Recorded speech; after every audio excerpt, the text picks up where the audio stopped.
Bien,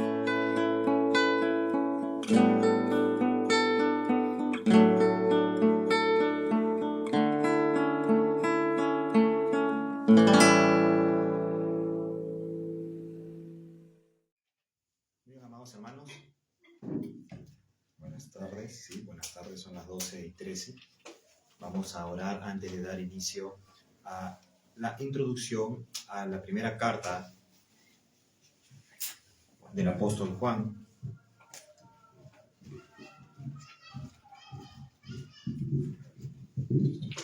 Ahora sí, muy bien.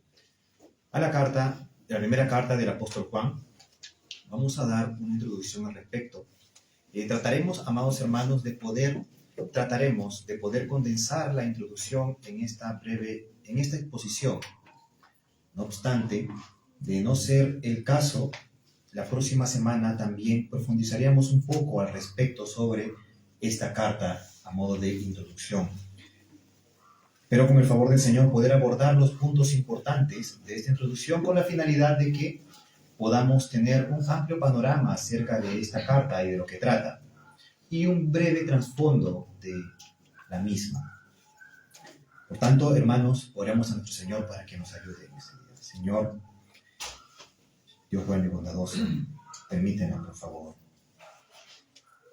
poder tratar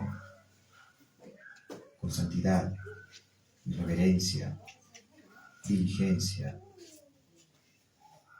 esta enseñanza, Señor. Ayúdanos, te lo pedimos de todo corazón. Ayúdame en la multitud, Señor, de mis deficiencias. Te pido, por favor, que me ayudes y puedas, Señor, mostrar con claridad esta instrucción, Padre nuestro, para beneficio de todos mis hermanos. Te lo pedimos de todo corazón, Señor. En el nombre de Jesús. Amén.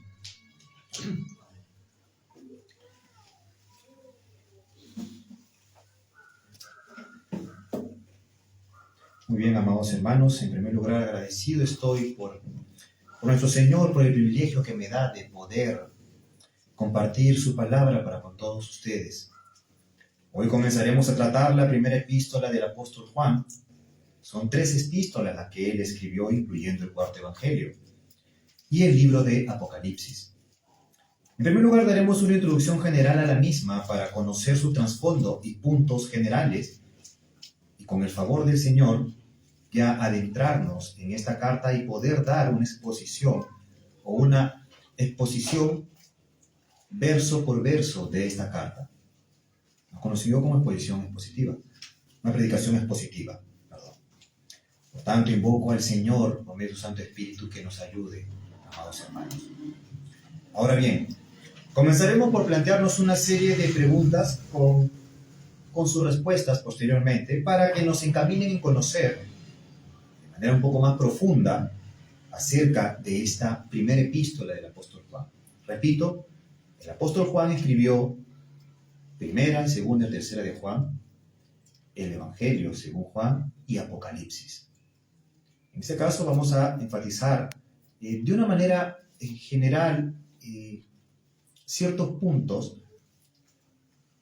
en relación a las 3 cartas que él escribió. Y obviamente, al mencionar de que él escribió todas estas cartas, tenemos que ver el por qué se le argumenta de que él es el autor. Primero preguntamos quién escribió esta carta, cuáles son las evidencias externas e internas para poder determinar ello. A su vez, ¿quiénes recibieron esta epístola? ¿Quiénes son los destinatarios de Primera de Juan? ¿Por qué se escribió esta epístola? ¿Qué es lo que llevó al apóstol Juan, direccionado por el Señor, direccionado por el Santo Espíritu, a escribir estas cartas? Podríamos preguntarnos, ¿qué había en la congregación? ¿Herejías? ¿Herejes? ¿Detractores?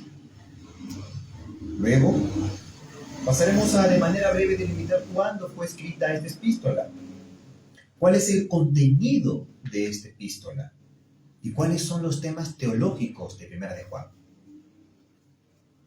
Repito, hermanos, ¿Quién escribió esta epístola? Su evidencia interna y externa.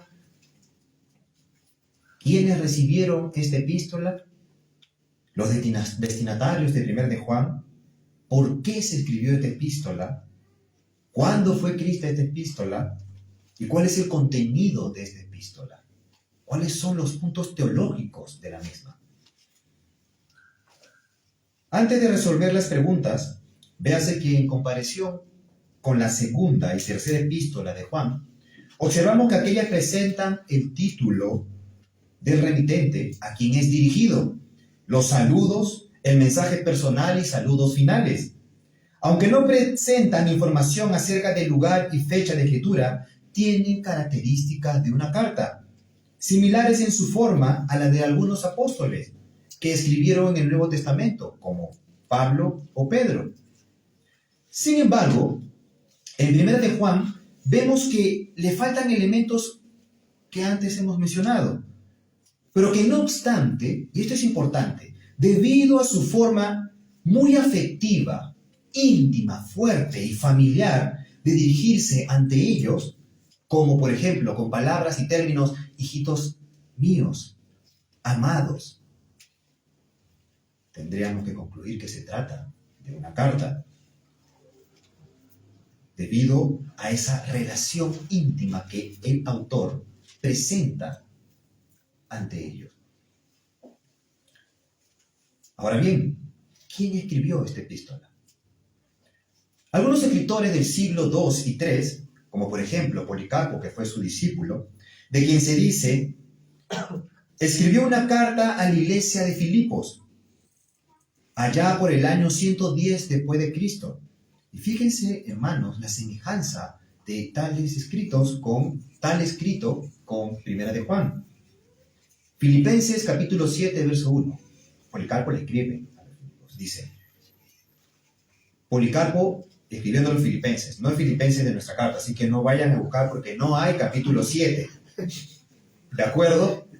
Repito, es Policarpo escribiéndole a los filipenses y allí, en esa carta que escribe, capítulo 7, verso 1, dice lo siguiente. Muy bien, un hermano que estaba. Bien.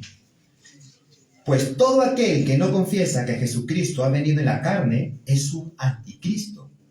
Y cualquiera que no confiese el testimonio de la cruz es del demonio. Repito, Filipenses capítulo 7, verso 1, escrita del apóstol de Policarpo a la iglesia de Filipos, no es una carta del Nuevo Testamento, es importante reiterar, ¿de acuerdo? Dice, pues todo aquel que no confiesa que Jesucristo ha venido en la carne es un anticristo. Y cualquiera que no confiese el testimonio de la cruz es del demonio. Y fíjense, en 1 de Juan, capítulo 4, versos 2 y 3, vayan con su Biblia de manera rápida, dice, todo espíritu que confiesa que Jesucristo ha venido en carne es de Dios. Y todo espíritu que no confiesa que Jesucristo ha venido en carne no es de Dios. Más tarde, Papias, que fue obispo de Hierápolis, próxima a la Odisea, alrededor del año 125 después de Cristo, Simón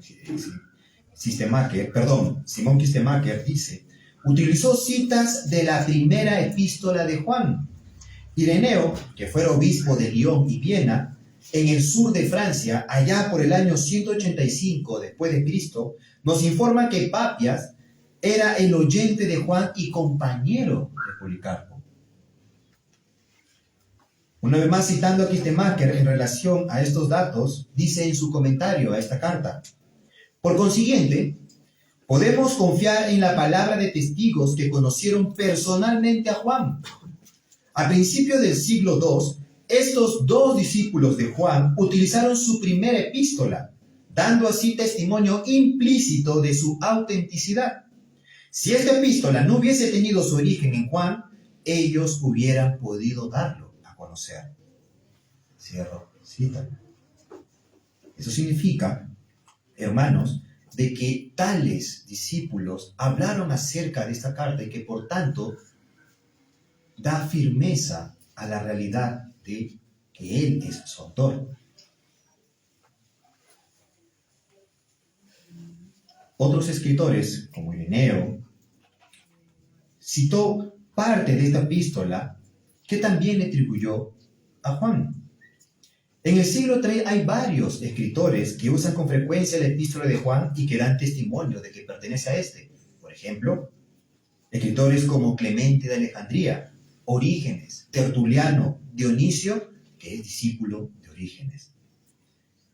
Ahora bien, lo mencionado, hermanos, nos ayuda a poder, de manera breve y concisa, afirmar, ya por el testimonio de escritores de primeros siglos, desde los primeros siglos del cristianismo, después de la muerte de los apóstoles, en este caso Policarpo, discípulo del apóstol Juan, cuyo testimonio nos ayudan y la utilización de sus escritos a poder afirmar de que el apóstol Juan es el que escribió esta carta. Eso, lo que hemos hablado, es en cuanto a la evidencia externa. Ahora vamos a hablar un poco acerca de la evidencia interna de los escritos del apóstol Juan para dar una idea firme y clara acerca de que estamos hablando en tanto primera, segunda y tercera de Juan, Apocalipsis y su Evangelio de Juan, que viene de la pluma de un mismo escritor. Dice así: entre su primera epístola y el Evangelio encontramos grandes similitudes. Presten atención y gusten, pueden tomar nota. Por ejemplo, en 1 de Juan 1, capítulo 1, verso 4 dice: estas cosas os escribimos para que vuestro gozo sea cumplido. En tanto que en el Evangelio, según Juan dice, capítulo 16, verso 4, dice: pedid y recibiréis para que vuestro gozo sea cumplido. En 1 de Juan capítulo 2, verso 11, dice: pero el que aborrece a su hermano está en tinieblas y anda en tinieblas y no sabe a dónde va, porque las tinieblas le han cegado los ojos. Y en el Evangelio, según Juan, capítulo 12, verso 35, dice: andad entre tanto que tenéis luz, para que no os sorprendan las tinieblas, porque el que anda en tinieblas no sabe a dónde va. Nuevamente, en 1 de Juan, capítulo 3, verso 23, dice: y este es su mandamiento, que creamos en el nombre de su Hijo Jesucristo, y nos amemos unos a otros como nos los ha mandado.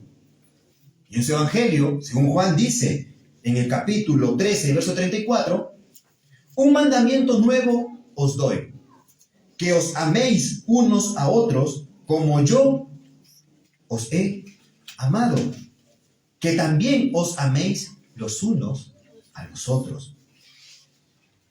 No podemos negar, amados hermanos, la similitud entre las citas de ambos escritos mencionados. Tanto la epístola como el Evangelio enfatizan los mismos temas: el amor, la luz, la verdad, el testimonio y la relación filial que tiene el Hijo y el Padre, o el Padre y el Hijo. También hay similitud en cuanto a expresiones. Por ejemplo, en Juan capítulo 3, verso 16, un verso muy conocido por todos nosotros: porque de tal manera amó Dios al mundo, que ha dado a su Hijo unigénito, para que todo aquel que en él cree no se pierda, mas tenga vida eterna. Y en 1 de Juan, capítulo 4, verso 9, dice lo siguiente: en esto se mostró el amor de Dios para con nosotros, en que Dios envió a su Hijo unigénito al mundo para que vivamos por él. Vemos aquí tanto en Juan capítulo 3, verso 16, como en 1 de Juan 4, 9, como la expresión el Hijo unigénito está presente. También la palabra griega paracleto, consolador, el que se pone a un lado para ayudar, socorrer, aparece. Fíjense lo que dice en Juan capítulo 14, verso 16, comparándolo con 1 de Juan capítulo 2, verso 1, lo siguiente. Juan 14, 16 dice: Mas el Consolador, el Espíritu Santo, a quien el Padre enviará en mi nombre, Él os enseñará todas las cosas y os recordará todo lo que os he dicho. Y en 1 de Juan 2:1 dice, hijitos míos, estas cosas os escribo para que no pequéis. Y si alguno hubiere pecado, abogado, paracleto, tenemos para con el Padre, a Jesucristo el justo. A su vez también, estas cartas presentan contrastes.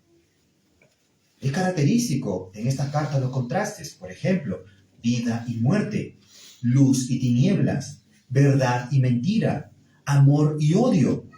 Todo eso nos debe llevar a concluir, amados hermanos, cómo hay una profunda semejanza tanto en estilo como en pensamiento en los escritos del apóstol Juan. En cuanto a la paternidad literaria de estas cartas, debemos decir de manera breve lo siguiente. Mostraremos un fundamento.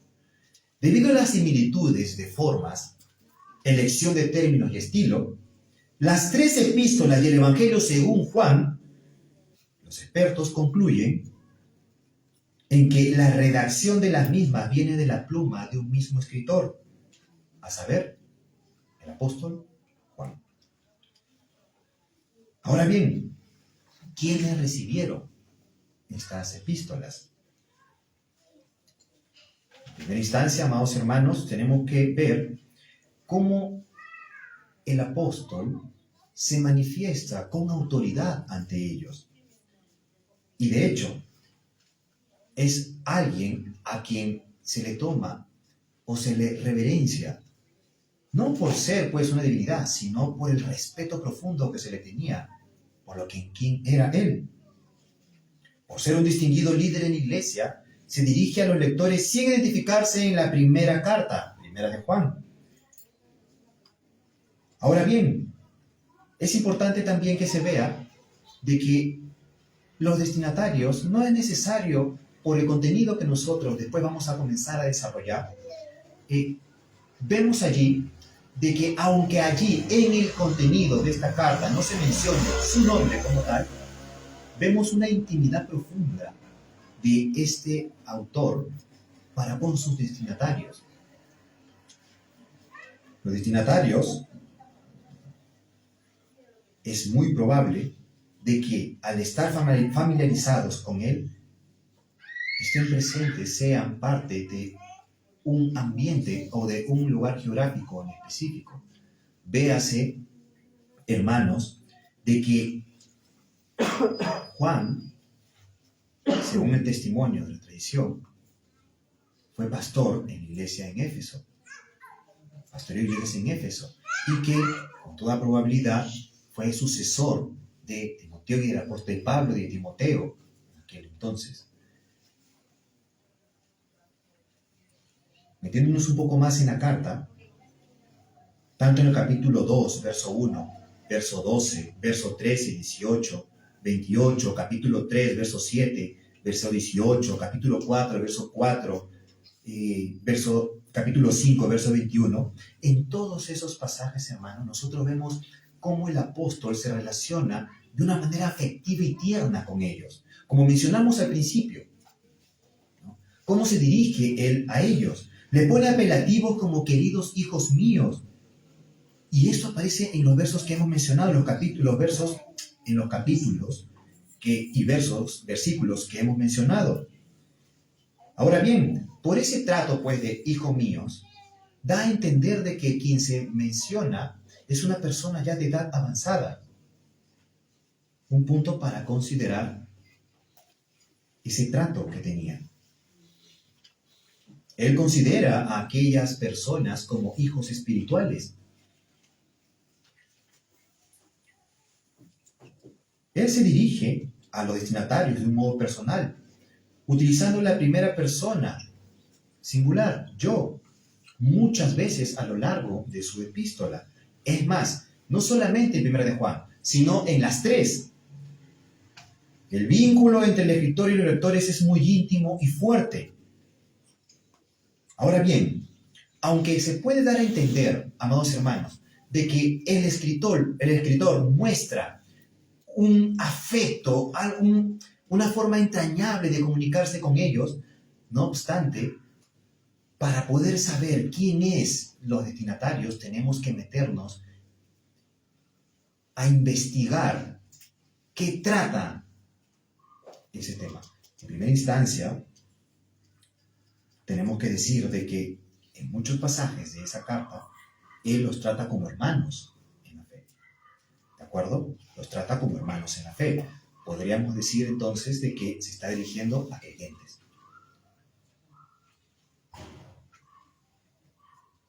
Él, en esta carta, al dirigirse a estos creyentes, se distingue por una serie de cualidades y características maravillosas, como por ejemplo, el amor y la verdad.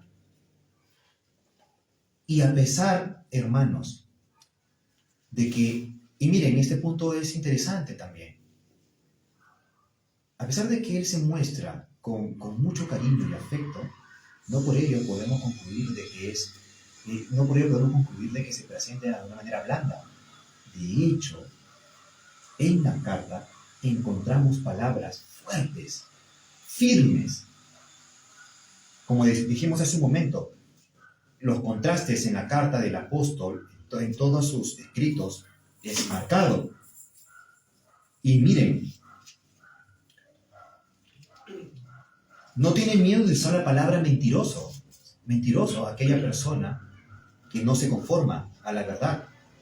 Eso lo podemos ver en capítulo 1, verso 10. Llama a sus oponentes anticristo. Capítulo 2, verso 18. Y establece una clara distinción entre los hijos de Dios y los hijos del demonio. Habla sin problemas en llamar falsos profetas que poseen el espíritu de la falsedad. Capítulo 4, verso 1 al 6. Y sin ningún problema, dice, hermanos, a los que no traen la doctrina como falsos maestros que enseñan obras malas. Eso lo podemos ver en 2 de Juan, versos 10 y 11. El escritor habla con absoluta autoridad cuando ordena a sus lectores que no amen al mundo. Eso lo encontramos en capítulo 2, verso 15. Que permanezcan en Cristo, que crean en el nombre de Jesús, que se amen mutuamente, que anden en amor, que no inviten a ningún maestro falso a enseñar en sus hogares y que imiten lo que es bueno. Todas estas características tendrán sus matices, hermanos, explicados, tienen matices y serán explicados en sus contextos. De aquí que podríamos nosotros preguntarnos, a ver, hermano, aquí vemos que en una de sus cartas el apóstol Juan habla acerca de no recibir a ningún maestro falso en sus hogares. ¿Y qué pasa si viene, por ejemplo, una persona tocando la puerta, un testigo de Jehová tocando la puerta? ¿Debemos de recibirlo? ¿O le cerramos la puerta porque ahí dice que no debemos recibir a nadie? Apenas toquen, miremos por la rendija. No te puedo, tú eres un falso maestro, chao. ¿Debemos hacer eso? ¿Nos llama el apóstol a hacer eso? Muy bien, lo explicaremos en su debido momento, cómo debemos interpretar de una manera correcta este pasaje.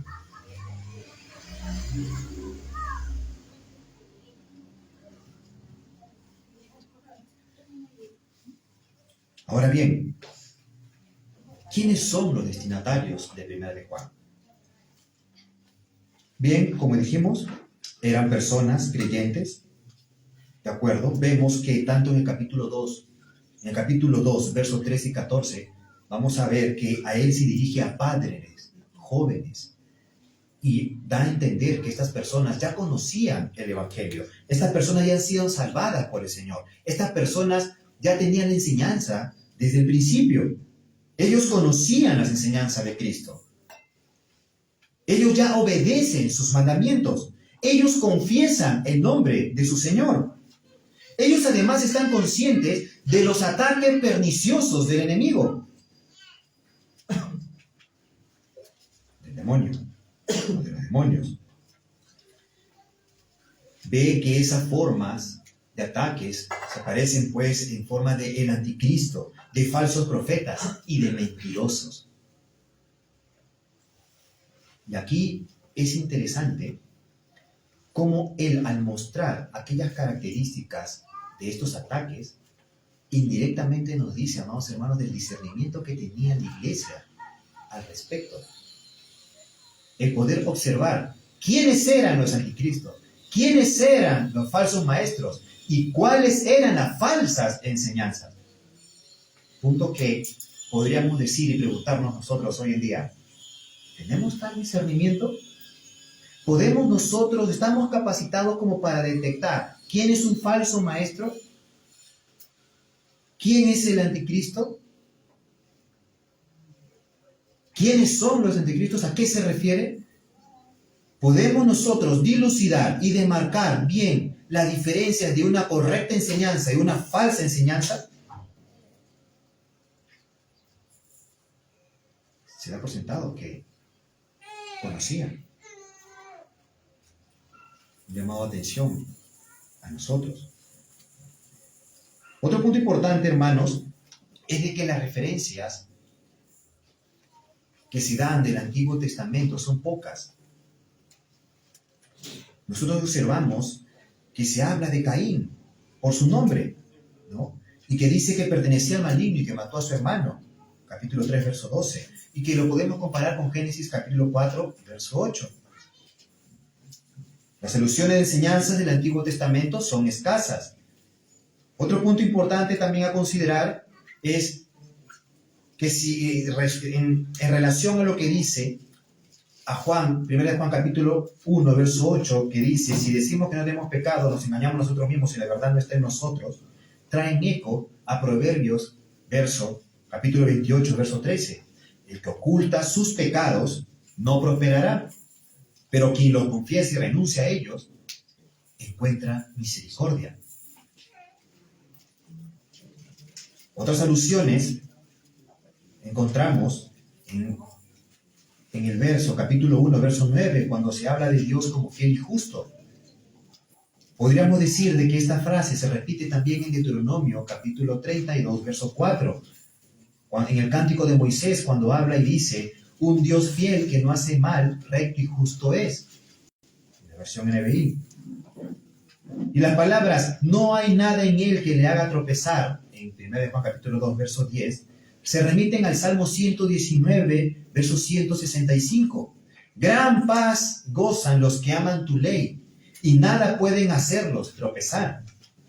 Finalmente, en relación a las observaciones, en relación a las referencias al Antiguo Testamento, encontramos en el capítulo 5, verso 3 de 1 de Juan, lo siguiente, y sus mandamientos no son gravosos.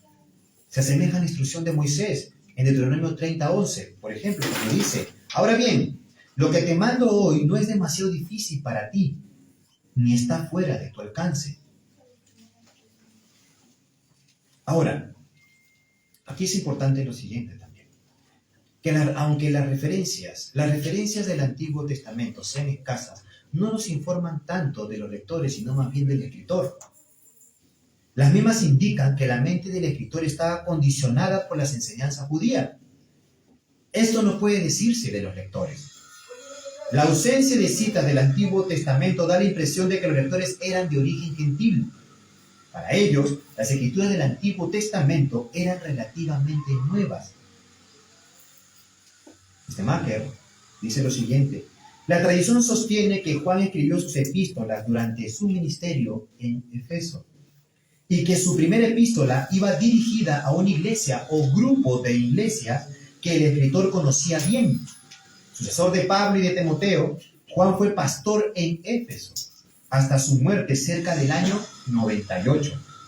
Él escribió sus epístolas desde Éfeso y se supone que iban dirigidas a auditorios gentiles más que a lectores que eran judíos cristianos.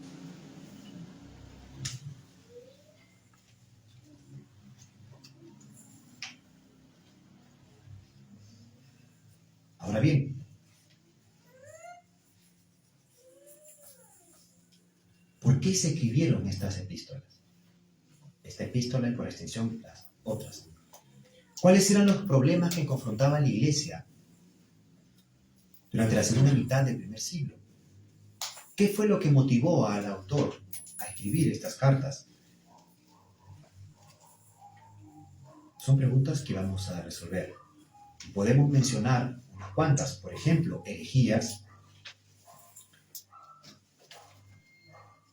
doctrinas para establecer la cristología de una manera firme, errores en cuanto a la moralidad y una serie de afirmaciones que nos van a ayudar a ver la naturaleza de cómo eran estos falsos maestros, sus características. Ciertos herejes que circulaban en aquel entonces, a los gnósticos y un tal Cerinto que podríamos hablar de manera breve más adelante. Pasemos por las herejías. Cuando nosotros, hermanos, leemos una lectura rápida a la primera carta de Juan, podemos detectar que ya hay problemas en la iglesia. Por ejemplo, en Juan capítulo 2, verso 19, vayan a Juan capítulo 2, verso 19. Aquí nos vamos a detener un poco. Dice lo siguiente.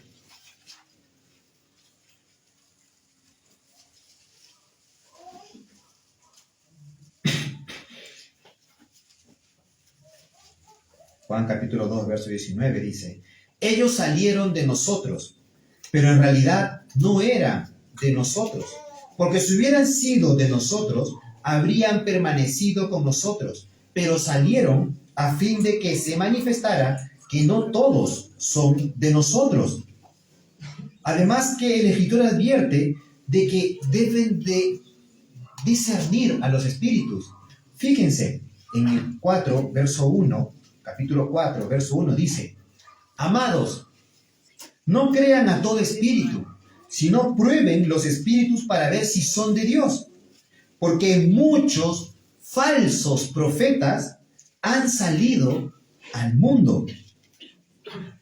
Obviamente de estos pasajes podemos darnos cuenta que los anticristos, y esto es lo triste, y esto es un llamado a considerar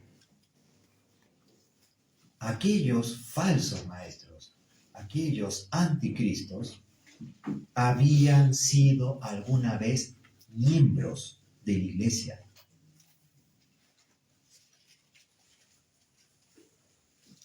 Y que habían salido de ella por decisión propia. Estos, a su vez, se habían separado por razones doctrinales y lo peor de todo, ya agravado el hecho de que salen de la iglesia por propia voluntad, por doctrinas, ellos ahora se muestran en oposición a lo que antes conocían. Podríamos decir apóstatas.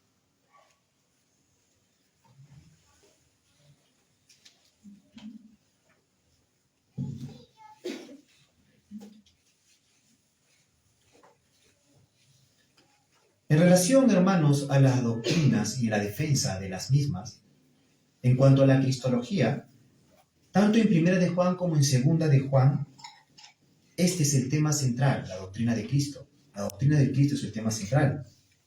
Miren, de manera muy rápida, vamos todos a Primera de Juan, capítulo 1, y vamos a darnos cuenta, ya que en la misma introducción, aquí lo que busca establecer el apóstol Juan es la humanidad y divinidad de Cristo en breves palabras. Dice así: lo que era desde el principio, lo que hemos oído, lo que hemos visto con nuestros ojos, lo que hemos contemplado y palparon nuestras manos tocante al verbo de vida.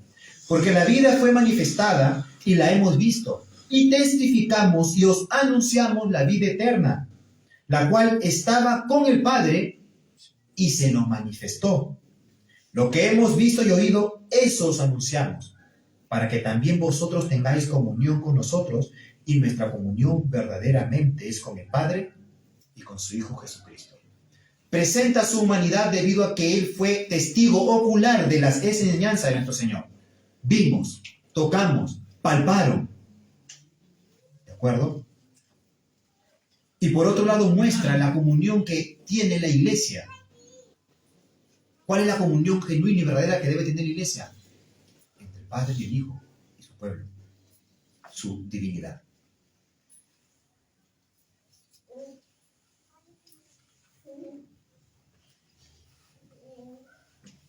Los falsos profetas, en contrapartida, negaban que Jesucristo había venido en la carne.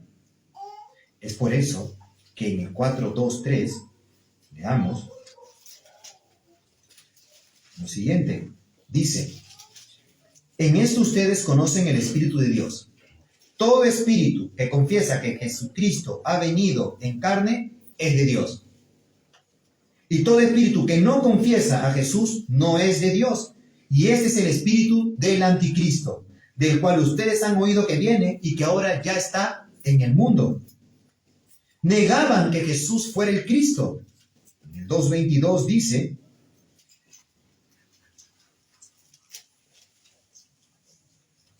¿quién es el mentiroso? Sino el que niega que Jesús es el Cristo.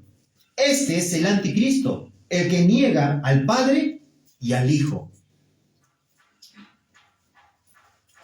No contentos con negar que Jesucristo ha venido en la carne y negar que fuera Él el Cristo, negaban también que Él sea el Hijo. En el 2:23 dice: todo aquel que niega al Hijo tampoco tiene al Padre. El que confiesa al Hijo tiene también al Padre. Ellos enseñaban que Jesucristo no pudo haber venido en forma humana. Ahora bien, el apóstol Juan, en el capítulo 5, versos 5 y 6, él afirma esta verdad en cuanto a la humanidad y la divinidad de nuestro Señor Jesucristo. Leamos, hermanos. Dice lo siguiente. En el 5:6 dice: ¿y quién es el que vence al mundo? Sino el que cree que Jesús es el Hijo de Dios. Este es aquel que vino mediante agua y sangre, Jesucristo. No solo con agua, sino con agua y con sangre. Y el Espíritu es el que da testimonio, porque el Espíritu es la verdad. Por tanto, al establecer la firmeza de esta verdad en cuanto a su humanidad y su divinidad, el apóstol encomienda a que permanezcan en ello. El 2:24 dice: en cuanto a ustedes, que permanezca en ustedes lo que oyeron desde el principio. Si en ustedes permanecen lo que oyeron desde el principio, ustedes también permanecerán en el Hijo y en el Padre. Entonces, vemos aquí, presenta la doctrina de la humanidad y divinidad de Cristo en los primeros capítulos, el primer capítulo. Afirma esta verdad en el capítulo 5. ¿Por qué la afirma? Debido a que se han levantado falsos maestros anticristos que niegan la deidad del Hijo, la humanidad del Hijo, y a su vez que es Él el Hijo, que Él era el Hijo. Para finalizar, de que ante estas acechanzas y el conocimiento que ya tienen, permanezcan firmes. Otro punto también a considerar, hermanos, en cuanto a lo que nosotros podemos observar en esta carta, es en que, y esto es característico, y miren, hermanos, cómo ya desde la escritura misma podemos presenciar que aquellos que tienen un concepto equivocado del Señor y se desvían de la doctrina, terminan en cualquier cosa, menos en la verdad. El no comprender, el ir en contra de la palabra y de su Señor, los lleva de una manera irracional a interpretar las Escrituras y negar la verdad de ellas. Los falsos profetas que niegan la doctrina capital acerca de la persona de Cristo han desarrollado una descripción equivocada de lo que las Escrituras dan a entender de lo que es el pecado y la ley. Ellos decían lo siguiente, que no tenían pecado.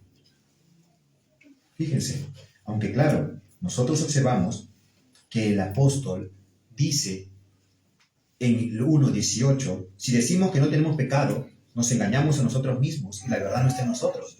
Obviamente, aquí lo que nos está dando a entender es qué era lo que decían aquellos falsos maestros. Ellos decían que no tenían pecado. Ellos daban a conocer que no habían pecado. En el verso 10 dice, si decimos que no hemos pecado, lo hacemos a él mentiroso y su palabra no está en nosotros.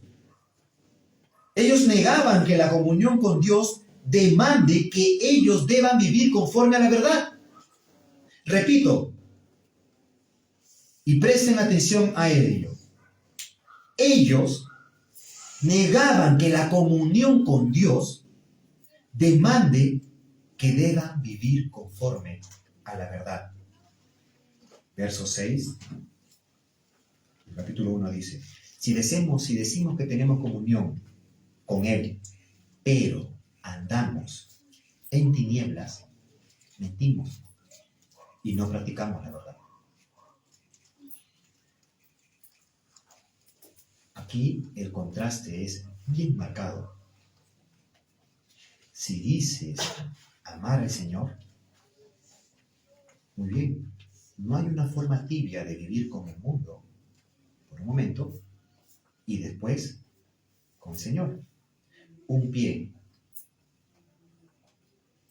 en la sensualidad, en la mundanalidad y otro pie en la santidad. Eso es irreconciliable en las Escrituras. No existe tal doctrina de cristiano carnal. Es una invención del hombre. No existe. O eres del Señor y andas como Él anduvo, o no eres del Señor y vives como el mundo vive. Ellos rehusaban seguir el ejemplo de nuestro Señor Jesucristo. ¿Por qué decimos esto? En el verso 2, capítulo 2, verso 6 decía, dice el apóstol, el que dice que permanece en Él debe de andar como Él anduvo. Claro, Pablo habla de que apártese de iniquidad todo aquel que invoque el nombre del Señor. Con esto, hermanos, llamo su atención a que consideren la posición en la cual ahora ustedes se encuentran como hijos amados por el Señor. El Señor los ha trasladado de las tinieblas a su luz admirable para que anuncien sus virtudes, para que vivan conforme a la verdad, no para que sigan en la inmundicia de la cual han sido rescatados, no para que sigan comiendo de ese charco en la cual antes ustedes se deleitaban, sino para que disfruten del banquete que el Señor les muestra a su mesa, la santidad y la justicia y la rectitud, obediencia a su palabra.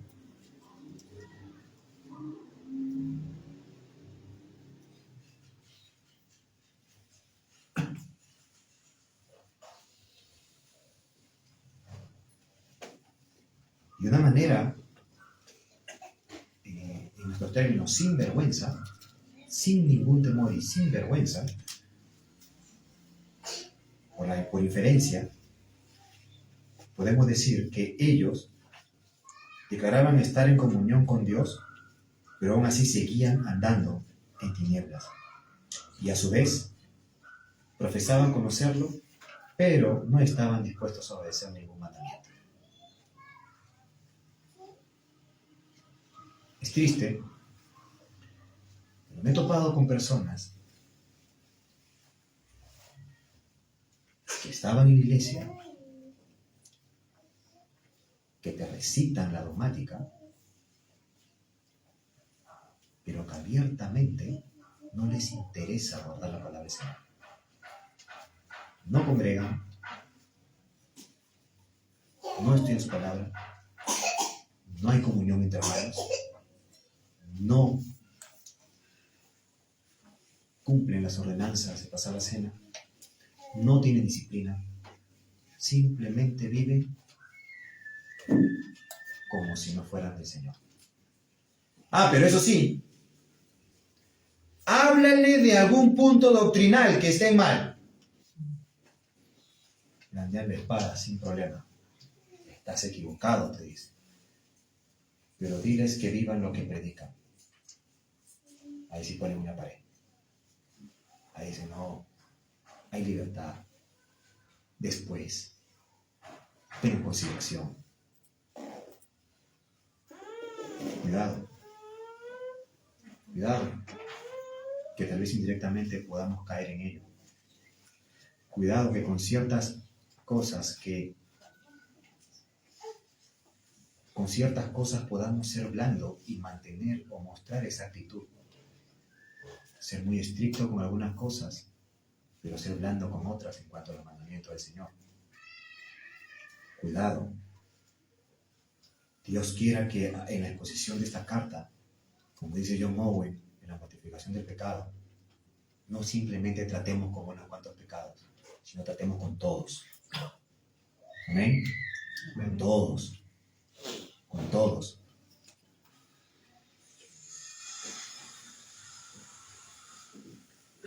Vamos a concluir con este otro último punto. Hay varios puntos más que quisiera mostrarles, pero concluiremos con esto, hermanos, la próxima semana.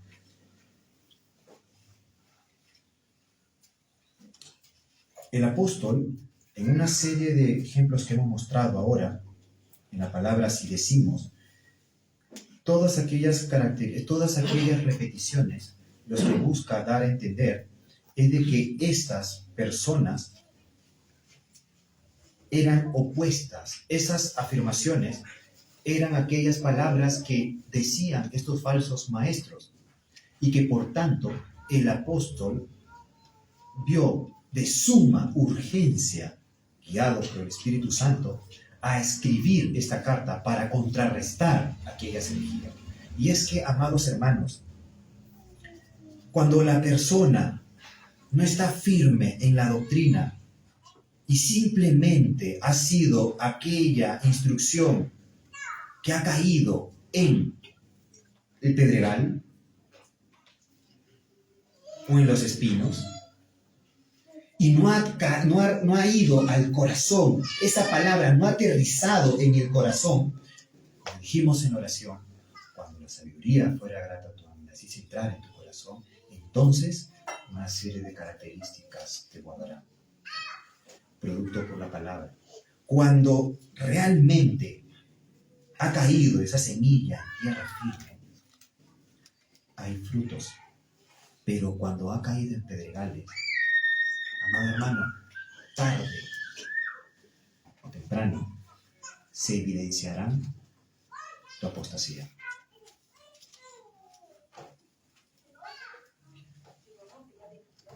Termino con lo siguiente. Cuidado. Que seamos nosotros que podamos caer en ello.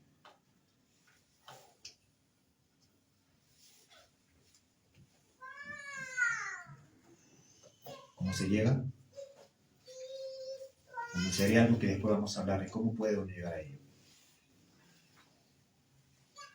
Cuando, a causa de las constantes derrotas en la lucha con el pecado, comienzas a formular pensamientos de que esto es imposible. Cuando comienzas a luchar con tus propias fuerzas, dices, no, esto no es para mí, esto es una mentira, no hay cambio alguno, vas camino ahí.